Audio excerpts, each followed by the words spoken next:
please work. I'm moving this here. How are you this morning anyway? Good. I think we're live. I think. Oh, please, please, please. Ha! We're live, dude.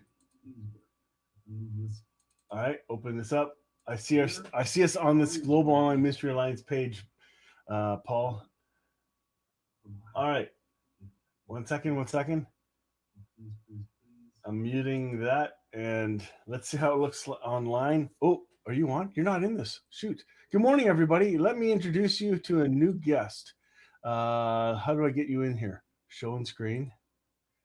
Please work. Yeah. Do you see me? Or how does this work for you? Can you see the two of us in there, Paul? I can see both of us, yeah. All right. So I'm going to just shift to the middle. And let's see if it's going online like this. I haven't used BeLive.tv. Yes, you are. You're there. Oh my goodness! Sorry for all the hecticness. I slept in this morning, Paul. I'm really sorry. I quickly zipped down here, but I had to have my coffee. Do you have your coffee? I do. Because this is Grounds and Grace. Coffee grounds, that is. How are you this morning, buddy? I'm doing great. Everything's in Canada. Canada? It's great. Yeah, we have nicer people. Nicer than in Kansas? Sorry, I'm kidding. There. Oh, my microphone wasn't nearby. Can you hear me now? I could hear you before and now. But it's better now. Yeah. Good. All right. Paul Gray is an awesome guy. I met him a couple of years ago. I brought him onto my Grounds and Grace because I want you to meet the guy. He's a great guy. And his wife tunes in and listens to GOMA often. And so I want to introduce you to Paul Gray. And I'm going to just kind of introduce people to you, get a little bit of your backstory. I'm not going to read it from a sheet. I'm going to get you to tell us. And then we're just going to kind of go with the flow this morning because it's, virus epidemic time. Nobody has anywhere else to go. So, well, I could have slept in too. I had my bed to go to, but I'm glad to be here. I'm glad. So, Paul, where do you live? Where's home? We live in Lawrence, Kansas, where the University of Kansas is. We're just about 50 miles west of Kansas City. So it's not like most people think of the terrain in Kansas. We got rolling hills and, a nice river that goes through here. And so it's a great place to live and great people. That's cool. And time zone right now. My clock says 8 o'clock. I'm assuming it's 7? It's 7, yeah. Okay, not terrible. So I wanted to get a guy named Keith Giles on here, but his time zone is like 6 a.m. when we do this. So yeah. I just got to do it at a different time. So anyway. Yeah, Keith's a friend of mine. He's a great guy. He is. Paul, I've heard your story, and could you give us a little bit of your faith journey and make sure you slip in that musician part because I love it. Just tell us a little bit about yourself and where you come from. Well, I grew up in a little town down on the edge of the Ozarks in Missouri. I came to the University of Kansas here in Lawrence in 1965. I met my wife, Kitsy, here. We got married right before graduation in 1969. So we'd almost been married 51 years now. And we had 3 wonderful kids and 6 great grandkids. 2 of our kids and their kids live here in Lawrence where we do, and the others in South Carolina. So we don't get to see them quite as often, but we get to do a lot of Zoom stuff with them. My initial career was in music, and I did several different things with that. And then after 20 years or so, I really came up empty. And that's when I met a guy who I liked him. I liked everything about him. People liked him. He was a funny guy, good businessman and stuff. And I started hanging out with him, and I told him one day, guy just was so empty. I said, Glenn, I want what you have. And he said, well, I'm a Christian. And I said, well, I am too. I go to church. I vote Republican. I recycle. What else is there? That's literally what I said to it. Wow. So,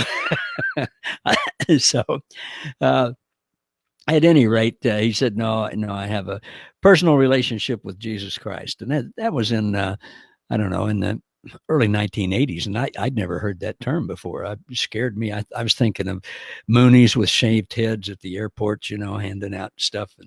But I was so empty. I said, well, what do I do? And he said, well, do you have a Bible in today's language? And I didn't know they had them. All I knew was when I was a kid, King James. And uh, I said, oh, I didn't know they had them. And he said, well, he told me what to get. I got one. He said, and just read that every day, start in the book of John, and ask Jesus if he's there to speak to you.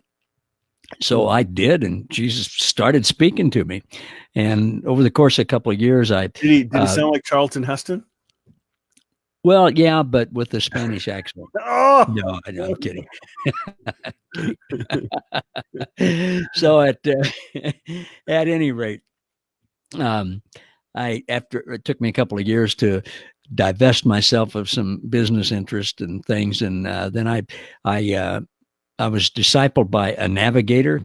I went on staff at a church here in Lawrence as a music minister and evangelism pastor because I was on fire. And we then started our church about 29 years ago, and a handful of us, and that church is still going. And then after about 20 years of that, I got a book in the mail called The Rest of the Gospel. And I don't know. I have that book. Yeah, I don't know who sent it to me or why. There was no return address, but I started reading it. That was the first time I'd really heard about grace. Wow. There was a chapter in it on grace that was totally different than anything I had ever thought about. And that really changed my life. And then somebody told me about Steve McVeigh, and I started reading his books and listening to him.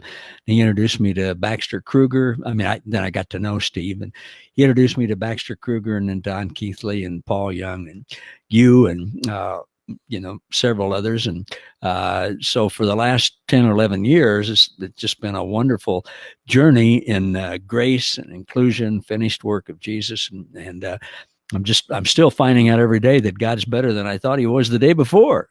That to me is the difference of this grace journey is God's getting bigger and better all the time. Our understanding is being expanded. I love it. That's really cool. Yeah.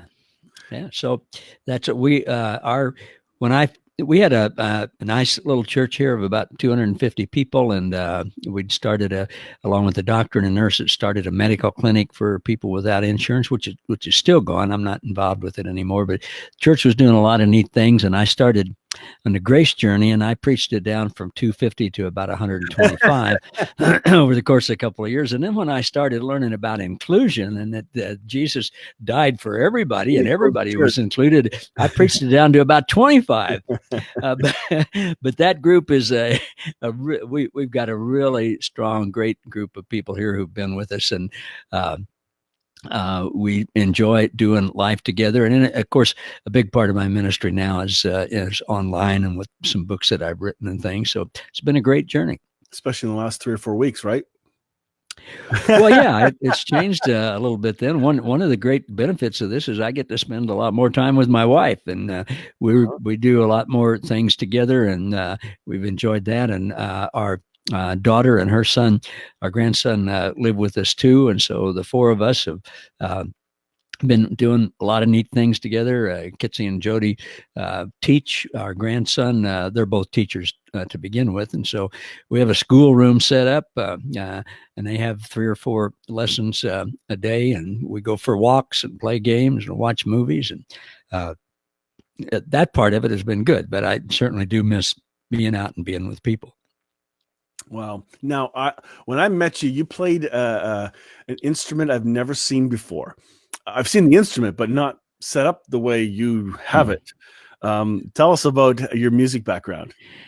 Well, I started out with trumpet. I was a trumpet player. I played piano and drums and as well. But the band that I had and led, I was a trumpet player. But I also play valve trombone. What you saw is valve trombone. I've never seen that before. Yeah, it was a popular instrument back in 100 years ago and up into the 1930s, but sort of fell out of favor. If you can play trumpet, you can play valve trombone. The fingering's the same. It's just an octave lower. and it's physically it's easier for me to play. I don't have to practice. I can play it Well, you don't hit just as anybody in well the as I head ever did. either. Yeah, right. But So sliding it's yeah, so it's a lot easier for me to play, and I still get to play. I play not now because it's closed, but normally I play on Thursday nights at the local American Legion here with a group of guys that are all older than me, and we're all guys who used to play, for a living or had bands. We know all the old songs, and people in their 60s, 70s, 80s, 90s. We have one lady who's 104 who comes and dances.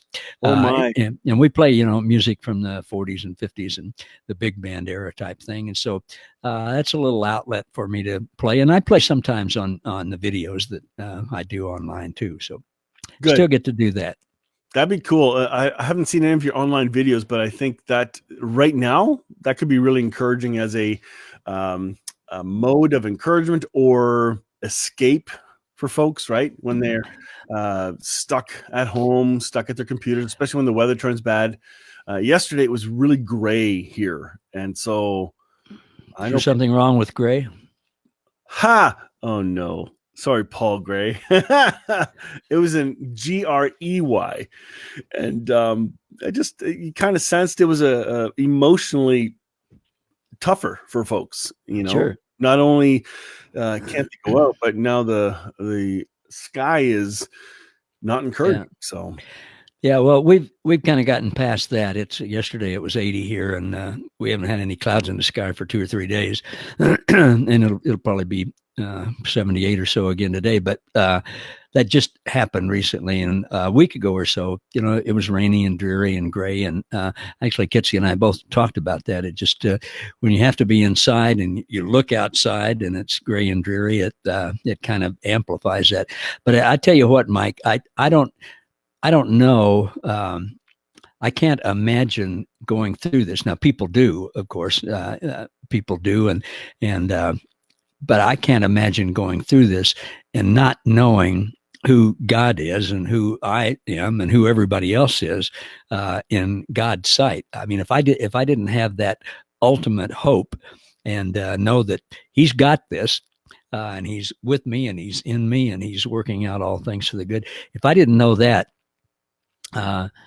it's hard to imagine how I would cope with this. And I, that's just let me for me. Let me throw a twist into this. The way you said that, I know your background. I know what you've come to discover and are still discovering. But I got a lot of joy boy Christians who say I've got Jesus, I'm okay. I'm not going to get the virus. I've got Jesus. I'm covered by His blood, and all those weird sayings. And so their pitch of who they think God is very different from how you have come to see God. What has been some of the stark differences from the God you thought you knew to the God you're discovering? What were there any key points that were a switch where you went, wait a minute, that I thought that, whoa, now I see this. This is so much better. Could you recall some of those key things at this point? Well, which one of the 49,823 would you like me to focus on? I grew up in my folks were wonderful, and we grew up in a nice little town, and a lot of our life centered around church. It was a very legalistic church, and I grew up, unfortunately, in a denomination that taught that you could lose your salvation if you. And so we were taught that God was just always watching over us, And my folks, again, my folks were wonderful folks, but they would say to me, look, Paul, when you go out and play with your friends and stuff like that, don't, watch what you say and what you do, because God's watching you all the time. And then, of course, if you screw up, or if you don't, after you screw up, if you don't pray and ask for forgiveness and you die, if I die before I sleep, that kind of thing. Well, the first big revelation that I had was that That's not true. I started when I became a pastor in the church I was at, they taught that too. But I was studying the Bible all the time. I was reading things about that just, and this was 30 years ago, that just jumped out at me that, no, Jesus is the savior of all people, all are included, the restoration of all. And so um, well, no, I didn't get that at first, but the first thing I got was, no, you can't lose your salvation. He's not in and out and in and out and in and out. Doesn't depend on me. So that was a huge thing. And then once I started realizing that everybody was, well, first, then when I started realizing that grace was way better than I thought it was, and that it literally included everything, and that there wasn't anything that I could do to make God love me any more or any less.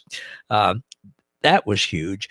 And the hugest thing for me was when I started, when I got the revelation of, well, that's true for everybody. That's not just true for me. And so today, who did you have the most kickback from for that one? Because if that's true, who's going to be most ticked off to hear that, or when you say that? Oh, well, of course, religious people, and they're not the enemy. They're not. They're just misinformed and ill-advised. And I was. I was that way. I taught that kind of stuff, but I think that leads up to where we are today with the virus thing. If you believe that you're your own savior, and by that I mean something you did got you saved, and Listen, that I said the perfect prayer many times. Yeah, well, I heard you say that, and you missed one word, so I wouldn't sleep well if I were you tonight, especially in Canada, because I don't know. I don't even know if anybody in Canada is saved. No, yeah, in that foolish, the kind of stuff that we thought. But if you thought that, as many of us did, that there was something that we did that got us right with God. And just like you said, well, of course, we did it right because, our pastor and our teachers told us the right thing to say and do. Well, then you just automatically think, well, those people didn't, and so they're not right.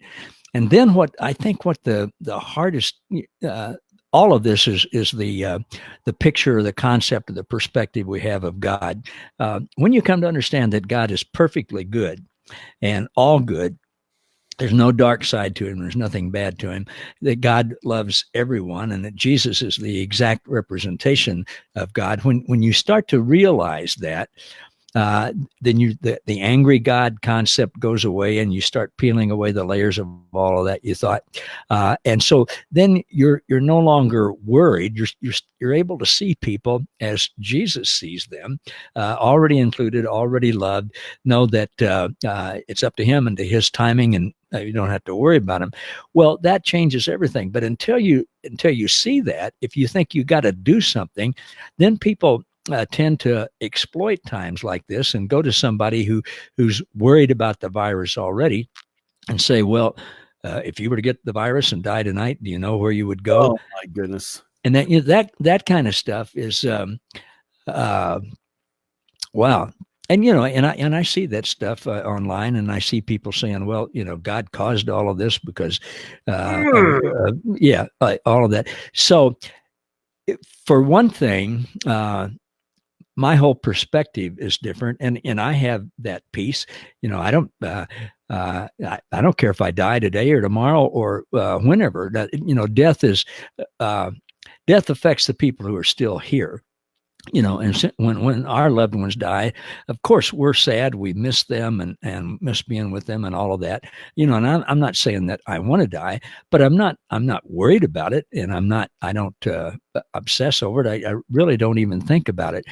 However, if you don't have that concept, I think the basis of all fear, when you really get right down to it, is death. If I get this virus and I die, then what happens? So the death isn't really the issue. It's actually destination obsession. Destination, yeah. If I lose my business because of this and don't have enough money to pay my bills and provide for my family and food and stuff, and we die, then what? Now, I know I'm being overly dramatic there, but I think that's what it boils down to. And so, You're not being overly dramatic, because everybody that's quarantined, their brains have nothing else to do but race ahead. And that's why I wanted to bring you on this morning to talk about that. This whole crisis, and how do we keep our heads straight without going too crazy? sure. Well, when we race ahead, and I can do that with the best of them. I don't do it nearly as much as I used to, but fear about something that we did in the past that might affect us with God, or worrying about something in the future. I found God is never in that picture. When I start to worry and catastrophize about the future or whatever, I don't think about God being in that picture. I just don't, and that's because He doesn't live in the future. He lives in the now. He's here with us now, and so when you start to worry about the future and you go down that trail, well, what if I get sick? What if I go to the hospital? What if my wife goes to the hospital and I can't even go visit her, and she dies there, and I can't go to the funeral, and all of that? That's enough to thinking about things like that is going to take you down the tubes. Well, I don't want that to happen. I wouldn't like that to happen. I'd be sad if anything like that happened, but I'm not going to worry about that, because I know God's with me. God's not going to protect me from getting the virus because, I spent an hour in my quiet time this morning, or anything like that. Stuff 2 minutes short, you're in trouble. Yeah. So I don't know. I'm kind of dieseling on here, but just the whole concept of knowing that God is good. He loves me. He loves everybody. He's working out all things for the good. The ultimate restoration of all things is going to happen. It just takes all the pressure off. And then I can go on and I can enjoy what I'm doing, even if I can't go out and do the things that I would normally like to do. Do you think that our built-in cubby holes of expectations that we have in our minds contribute to the stress of fear right now? Like you just finished saying, "Oh, if I get sick, I want my loved one there, but they can't come. And if I die, they can't. There isn't a funeral." Those are all expectations that we say and have made up in our minds. These are things we ought to be able to do, and now the fear of those things potentially not happening create anxiety. So if I boil it down even more, I think expectations, personal ones, and mine are being revealed day by day. I think those are what's causing unnecessary stress, and we need to yield and surrender those things up and say, hang on, God, I know you got this. You're not absent from this problem, which religion will say God is absent, because if you're good, he's with you. If you're bad, he's not with you, right? Because we have so much control of where God is. Yeah. What do you think of expectations there? Well, no, I agree with you. What I'm learning to do, Mike, and what I think the biggest thing that I try to help people come to the realization of the truth of who God is, who they are, who everybody else is, and then to live life as Jesus did by taking everything to Him and saying, excuse me, saying, okay, Jesus, you're getting the last drop, saying, Jesus, I'm starting to, and we got to be aware of the moment of what's going on. And Jesus, I'm starting to worry about this right now. What do you want me to know about it? Oh, you're being honest? And then to listen. Yeah. And then to listen. And my understanding of what obedience is really changed. It's not keeping a set of laws or whatever. It's doing what He asks you to say and do in that given moment. So if I go to Him and say, oh, Jesus, I'm getting concerned. We're having to live stream the church. We don't have, people tend to not give unless they're there in person. What am I going to have an income next month or whatever? Then, I can go down that track. But if I stop and say, Jesus, here's what I'm thinking. What do you want? What are you saying to me? What do you want me to know? And what do you want me to do? And then it's up to Him. And I find Him saying most of the time, Come on, Paul. I've provided for you for 73 years. Remember when you, all these different times that he's provided income in ways that I never, ever would even imagine. I remember one time we were at a period of time when we weren't sure where our income was going to come from. And we had this friend who used to go to our church, who's since moved away to another state. And he just was playing around one time. He had some time. He was playing around on the internet. He went to the state of Kansas and looked up unclaimed funds. And he found my name on the list. And he found that there was like $4,000 in an unclaimed fund from an insurance thing that I didn't even know that I got. And they sent it to the wrong address. And it had been there for, I don't know, 10, 15 years or something like that. Wow. And he did all the stuff for me, just showed me where to go. I sent that in and I got a check in a few days. And I'm thinking, so what I've done, and this is just me, it may not be for anybody else, but I keep a list of all of those things. I got a couple of sheets of paper that are just totally full, front and back, of different times that God has provided for me in ways that I never could have even imagined. And so when I start to worry about something, generally he'll remind me of something like that. Or once in a great while, you of the previous provisions. Yeah. Once in a great while, he'll say, go do this or go do that. And, and there's maybe something that he wants me to do to bring about, to access the provision that he's given me. But most of the time it's just, trust me in this. Mm-hmm. My wife and I have experienced that our entire marriage. We've had crises come, we've had bills that were really high that hit us, blindsided us. And for some reason, out of the blue comes this other place where there's some cash that we didn't know about, or an extra check came in, or I don't know. You can't plan it. And people want to plan it. That's where I hear anxiety go up. They want to plan their next step in the event of a crisis. That's not how life works. You can't plan the next outcome. And so we've got this kind of record in our head of what we have seen, or at least the pattern of God's provision. So I even look at the Israelites in the Old Testament. They built up these rocks, these piles of rocks where God, they said, at this place, this is a reminder where God provided. And so for generations, the next bunch of generations that walk past this pile of rocks, they'll know what that is. So for you've got your list, and that's a way to remember, which gives you what do you call it? You have a you get to look at it and be reminded, oh my goodness, God is good. He does provide, and in ways I could never have planned. Will he come through again?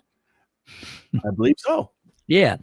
And, and that's obviously that's called trust. And I'm learning that there's a big difference between belief and trust. I can believe that there's a God, and I can believe that he's good, but until I trust him to be good for me, to provide for me, to take care of me, it needs a pattern, right? Right. So the Christianese phrase, you need to trust God, is almost unfair, right? Like when we tell people you need to trust God, I'm just thinking out loud now because of the way this conversation is going. It's not fair for us to impose a statement like that on people. We can, the Bible does say trust the Lord your God, great, but to make it a guilt trip, no. Oh, no, not at all. Right? Do you know what I mean? Like there's a fine line here. There's two ways to see the same sentence. Yeah. Yeah, it took me a while to see where you're going, but yeah, that's true. And if you, it's hard to trust God if you don't have a track record of him providing. Or if he's ticked off all the time. Or if what? If you think he's ticked off all the time. Oh, of course. You're never gonna trust a God that's capricious and changes his mind and schizophrenic and does he like me today or not? Well, you started off today by sharing part of your journey of faith, and how does that fit into the context of this crisis? If your concept of God is one who is distant, only helps out the good people, this crisis is going to scare the daylights out of you. But if you get to know this God that we say, the one we're talking about, the Abba Papa who lives in us, the full Trinity living in through us, as with us in every moment, feeling our feelings, whispering love and hope into our minds at all times, this crisis, we can get through this one, right? But if Well, you get of course. God, oh my goodness, you're going to live your life based on your concept of who you think God is. Yeah. Yeah. And that's why our perception, our concept of God really is everything. And it just is everything. And unfortunately, so many people have a wrong concept of what God is like. Absolutely. But you know what? During this crisis, we obviously we have the opportunity, and this is what I've been saying to our folks here. We have the opportunity to go to people, anybody. First of all, if this is real for us, if we believe it, then other people are going to see us not worrying, not complaining, not catastrophizing. They're going to see the peace of Christ in us and not be able to. Something's different. Exactly. You're right. And they're going to see, why aren't you worried about all this? Well, so then we have the opportunity to say, look, I've got this peace in me because I've come to understand that God is totally good. He's absolutely good. There's nothing bad about him. He's not angry. He loves us, and this is for you too. No, I mean, not just for me. This is for God. Has never been angry with you. He knew you before he created anything. He's always loved you. He's never been disappointed in you. He's for you in every possible way. Of course, God's disappointed with us. Well, people ask me that, and I say, well, look, God is omniscient. He knows everything. I mean, if he knows what you're going to do tomorrow, is he going to be disappointed that you do it? No. I mean, he it's expectation. Yeah. Disappointment means literally failed expectation. Right. Exactly. I had a couple walk out of my church service at the end of the service when I declared God's not disappointed with you. They physically stood up, stormed out. They were ticked. But when you realize that God doesn't have an expectation on us, that we can actually just live day to day, even in this crisis, moment by moment, instant by instant, living while we abide.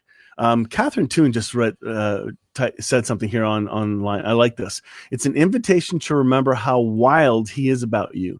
That is the reason we can trust. And I think that's a key. You were talking about that, like laying the foundation of who this God is we say we believe in. Yeah. And when we have the opportunity, obviously, to do that all the time, but now in this situation, when we can say to somebody, he's wild about you. You may not have ever heard this. You may not even believe there is a God. You may not. You may believe differently, but let me tell you, he's wild about you. He loves you. He's always loved you. He's working all this out for the good, and there's nothing you can do to make him love you any more or any less. And to tell them that that's already true, as opposed to saying, well, where are you going to go if you die tonight? That whole fear mongering. Yeah. And we have a completely different perspective of God, ourselves, and other people. And that gives not only me hope, but that gives everybody that we talk to hope. Now, that doesn't mean that they'll catch it and they'll understand it right away, but some will. Some, it's all a process, but it's a completely different way to relate to people, and it does give them absolute hope. Otherwise, they'll wonder, well, okay, did I really mean it when I said it, or did I get the right words, or whatever? All of those things. Yeah. The ultimate fear is fear of death. When you understand perfect love, cast that fear out. because you know that there's not going to be any punishment for you or for anybody else, because fear has to do with punishment and torment. When you understand perfect love, when you know perfect love, that fear is gone, and it changes everything. Well, when you have fear, you're displaying that you're not free. Kyle Butler just wrote, if we're not free, we're not living. He's right. That's totally true. So, man, and Rainey, he says his love consumes us. Well, yes, and it's a fire that consumes us. It's a fire of his love. I think the hardest thing for me to learn and believe, not learn, but believe and trust, was that God is love, because I always had the but attached to it, but also this, he's also that. But when I discover the essence of God's DNA is agape, other-centered, my trust for him grew, not because of a list I was checking, but because I began inside me to believe better and better. So I think when we want to, if you want to trust Jesus better, get to know him better. Well, of course, become a reality in us. It's not a work. It's a result of belief. Malcolm Smith helped me with that more than anybody else. I've since got to know him, but before I got to know him, I just heard different people quote this from him. But he said, it's if I have water, I can run out of water, but if I am water, I will never run out of water. And God is love. He will never run out of love. It will never go away. It's always there. And now it takes us a while to then start fleshing all of that out, because we've all got the buts. Well, what about? I got steel-toed boots for that. But yeah, I heard you say that. I think it was last week when you were either talking to Catherine or when you had all 7 or 8 of you guys on. Who's watching right now? Most of them are in here right now. Yeah, that was a great time when you had everybody on there. Yeah, it was fun. You got a wonderful group of people, and I know Kitsy loves listening to you guys, and I do too. And some of you guys, I've had the privilege of interviewing for my podcast, Catherine and Kyle and you and others, and it's. I'm so grateful for technology, man, especially in times like this. Mm-hmm. Yeah. So what would you say to the one who is wrestling with an unexpected anxiety right now in this crisis time? Because here in Canada, I think most of us are taking this really seriously. The media perspective we're getting from the U.S. up here in Canada, seeing the U.S., there are groups of people taking it seriously, and there's a lot of groups not. And so you have different kinds of fear going on. Again, that's just my perspective.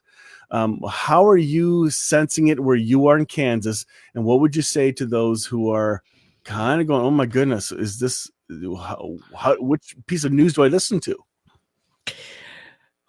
Well, the best advice would be not to listen to the news. But again, from what you all said last week, I can't remember which one of you it was. I think maybe it was Derek that said,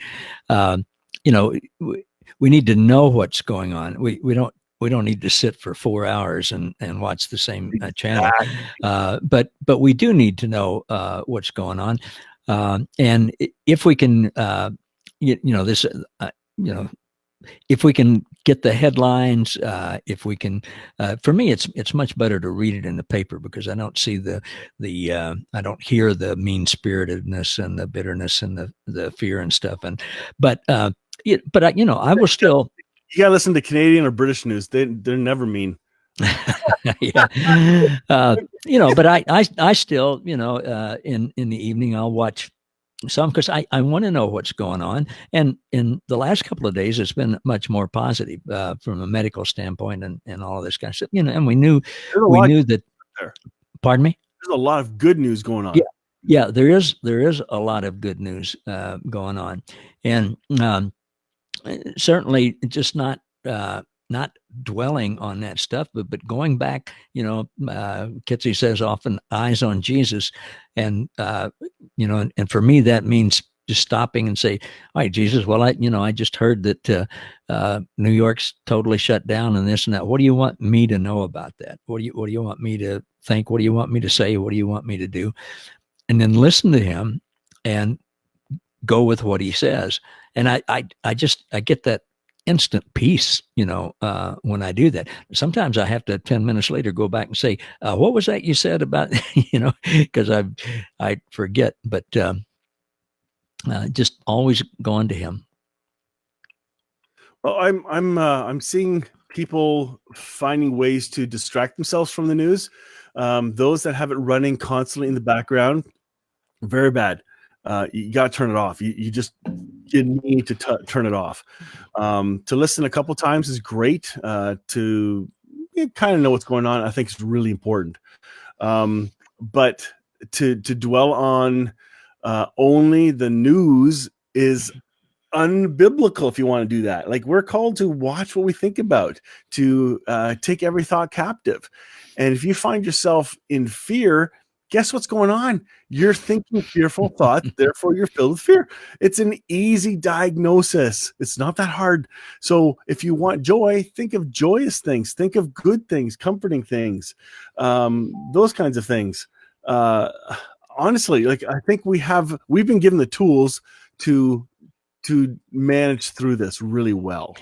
We have, and you know that the passage that I assume you were referring to then in Philippians 4:8, think about these things, whatever is pure, lovely, admirable, those types of things.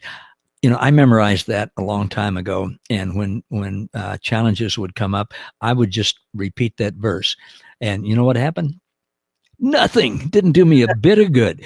I found myself thinking, well, what does that mean? And so I would picture myself, on the beach in Jamaica and with a pretty sunset and with, Kitsy being with me and a margarita and whatever. That doesn't do it either. What I've come to understand is when you think about whatever's pure and lovely and right and admirable, to me, that's come to mean when I come to think about what God thinks about me, that he thinks that I am pure and lovely and admirable and Can right. I say boom? Wow. Yeah. That's a more beautiful way. Say it again. Say that again. Well, think about these things, whatever's pure, lovely, right, admirable, worthy of praise. Pardon me. Well, when I start to think, okay, God says I am pure. He made me pure. I'm lovely in his sight. I'm the apple of his eyes. I'm admirable to him. When I start to think, okay, the God of the universe who created everything, who holds everything together, says that I am pure and lovely and admirable, well, that changes things. I mean, of course, we would say that, well, we're of course talking about identity, and we are talking about identity, but that to me that's what I think about. And then, of course, the next step that is equally important is, well, what does God think about my wife? What does he think about my kids, my grand? What does he think about my neighbor? What does he think about, that person that's, standing at the street corner with a sign up or whatever? What does God think about them? And that changes everything. I think that was the purpose of today, right there. Cool. Right, because darn, because I've always seen that scripture as in my job is to. I have to focus on the lovely, nice, pure, beautiful art, music, positive thinking things. I got to listen to Tony Robbins, or John Maxwell to stay positive because the Bible says, think of lovely, positive things. How'd that work for you? It's exhausting. It's really, really, really good. Oh, that's really cool. I love that. Yeah, Catherine Toon says, this is so helpful. Yes, it's true. And I think my wife and I were having a conversation last night about a psychologist she listened to or an article she read or something that this is not the time to tell people how to spend your free time that you now have to complete all these tasks. Look at all the time you have. Now you can clean this. Now you can get to all the projects. So basically, you're putting an expectation on people. Or the positive thinker people. You need to think only positive through this, when there's got to be room for lament. There's got to be room for, this does suck. I'm allowed to feel not good. I'm allowed to feel bummed today. I'm allowed to not accomplish a single thing today. Again, I heard the frustration from my family yesterday. We didn't get anything done. Like we feel bad. We didn't do anything today. Thinking, whoa, that is an authentic thing people are going through right now, right? Well, it is. And again, I don't want to sound like a broken record, but again, when that happens to me, I'm learning to stop and say, okay, Jesus, what do you want me to think about this? And one time, not too long ago in the recent past, I had this project I was working on that I knew God needed my help with, and it was so good, and it was going to make him so happy, and it was going to help a lot of people, and it was just really good. And I was working and working and working all my extra time on it and everything, and I was just getting frustrated, and I'd get angry, and I'd get mad at myself. I didn't get done with today what I wanted to do with that. Finally, I thought, maybe I should practice what I preach. So I just stopped and I said, okay, Jesus, what do you want me to know about this? And he said, I never asked you to do that in the first place. So I took all my notes, all the stuff I was working on, I just threw it in the trash can. And you know, that's so sick, because we do that. All of us do. See, as you say it, I'm thinking of my times like, oh crap, done that too. Yeah, but you know, when he said I'd never asked you to do that in the first place, I knew it was like with a twinkle in his eye and a smile, and like it was never condemning, it was never shaming, it was never I didn't beat myself up over it. Isn't it funny how if we have developed a shaming message through our lives, I'm one of them, we project that on God, and so we feel shame that's not been put on by God, but it's self-inflicted, false concept, false ego shame. Have you know about that at all? Oh, yeah. I grew up thinking there's something wrong with me. There's really something wrong with me, and then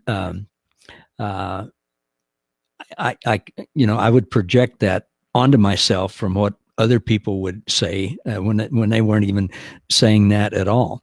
And so when you believe that there's something wrong with you, well, first of all, that's devastating. But then you ... Well, I got to do something to fix that. Well, how does that work for you? For all the pictures that are listening right now. Yeah.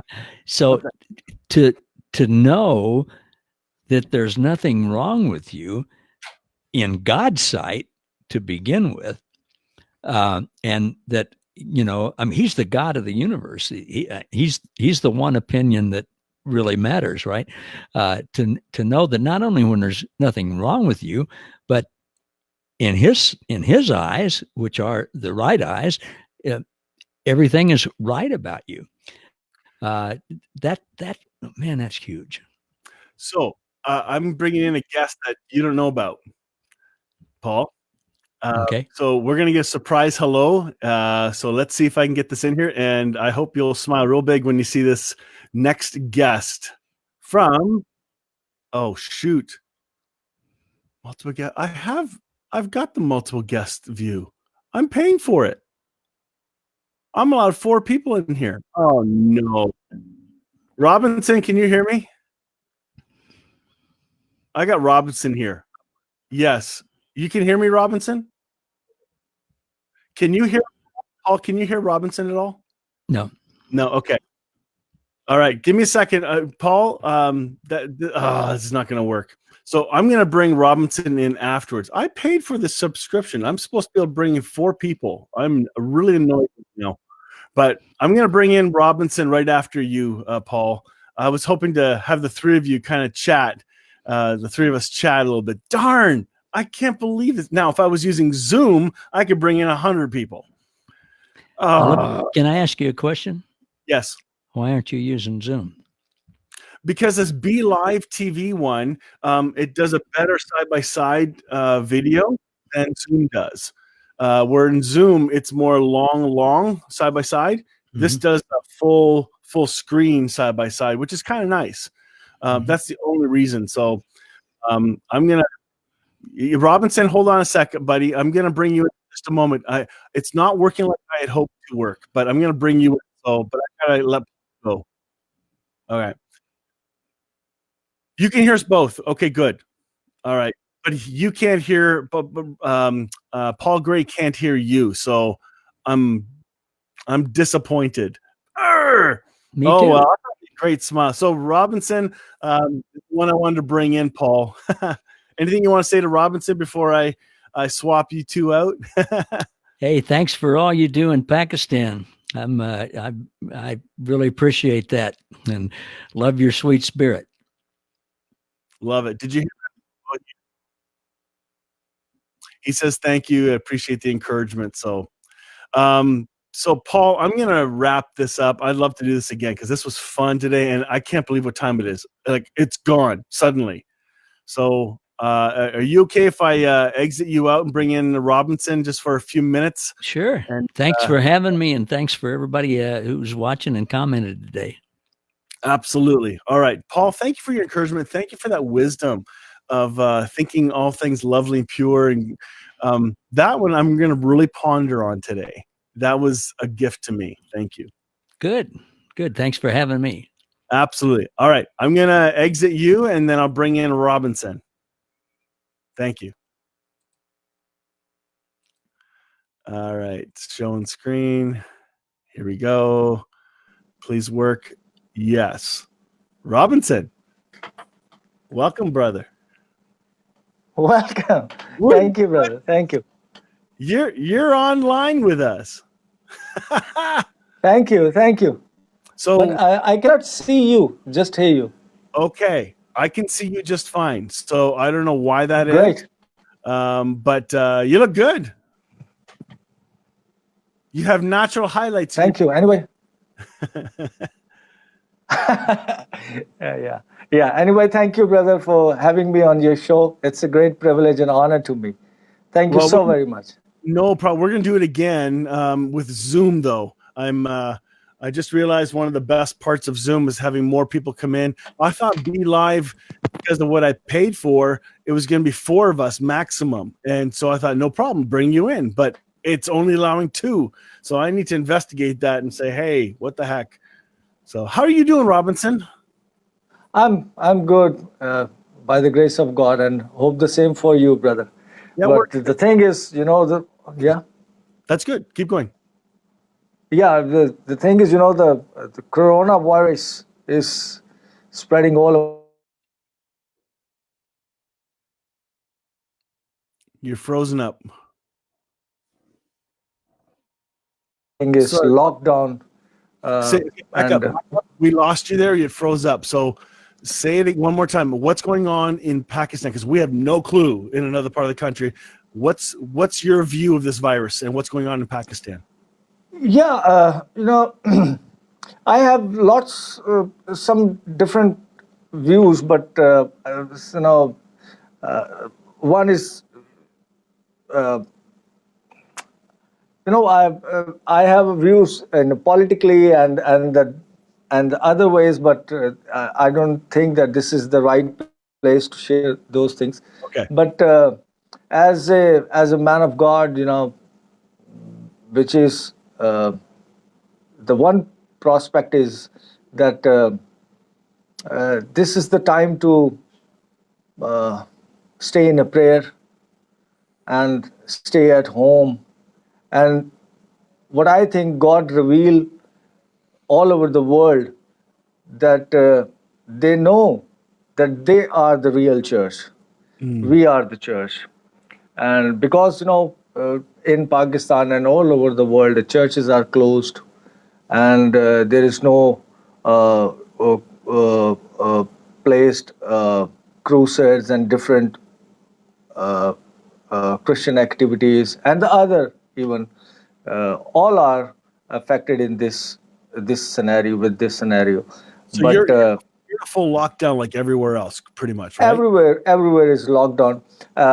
But I share in Pakistan on live with my Pakistani people and other people that this is you don't need to be worried that churches are closed.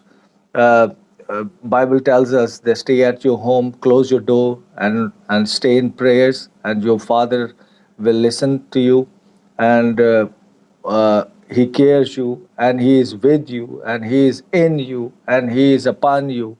This is the time that the people were knew that they don't need to go anywhere and find God. This religious world, people still in 2020 they are seeking God. In Mm. fact, 2000 years ago, God sent his son Jesus Christ came to this world and for us, and he's seeking us, and he What? You're saying he's seeking us? sorry. He's seeking us. We're not seeking him. Yeah, Yeah, and we are not holding him, he is holding us. I like that. I like Yeah. that a lot. So in this modern world, the people still trying to seeking God and try to please God, and I think this is the in this tragic moment. This is the opportunity to for all people that they knew that He is with us in us, and they don't need to worry because He cares us and He Yep. loves us. And in Pakistan, there is a other dynamic that more than a 50% people are below the poverty line, and for those people, basically those people really having the issues. They don't have food because they work on a daily wages. They have a really facing a problems, critical problem, Mhm. and our government is not established and not having a huge fund for those people. So I thank the Lord that in Pakistan, lots of people give and share their utilities and the groceries with those people who don't have. In fact, me, I don't want to say, and I never ever say this kind of words, but I really praise God that God make me able that to help many people or some people that in at least they got the food and meal because it's very difficult for them to stay at home because they work on a daily wages. Yeah, that's true. Now, if I remember Yeah. correctly, your family had to stay inside where you used to live all the time, right? You didn't get to go out very much because it was dangerous. From what I remember you telling me. Ex- exactly. I'm looking at the clock and I'm also noticing that our picture is freezing a lot. So hopefully when people rewatch this later, it's going to be smooth, but right now it's choppy. So I'm going to bring this to an end. And do you have Zoom at all? Do you have do you use the program called Zoom? Almost lost you there. That's okay. We'll No, talk but again. I Yeah, I lost you. hello.